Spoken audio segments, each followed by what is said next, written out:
আসসালামু আলাইকুম, কেমন আছেন সবাই? আশা করছি ভালো আছেন। আমরাও আলহামদুলিল্লাহ ভালো আছি। তো এখানে দেখুন আমার এক ফুপু আসছে। তো এখানে এসে অনেকগুলা লাড্ডু নিয়ে আসছে। তো আমি এগুলা তাদেরকে বেড়ে দিচ্ছিলাম। আর এই ফুপু বেশ অনেকদিন পর আমাদের বাসায় আসছে। তো ভিতরে আম্মুর সঙ্গে গল্প করতেছিল আর সারাও ছিল। তো আমার ফুপির একটা মেয়ে আছে, তো তাকে নিয়ে আসছে।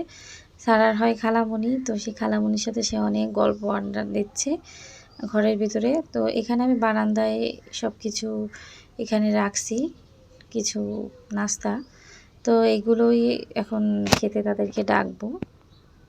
তো মেহেরাব স্যার ওর আপার কোলে বসে মুড়িয়ে দেখতেছে। আর এখানে কিছু চিপসও ভাজছিলাম। তো এই ছিল অল্প নাস্তা। তো সবাই ভালো থাকবেন। আল্লাহ হাফেজ।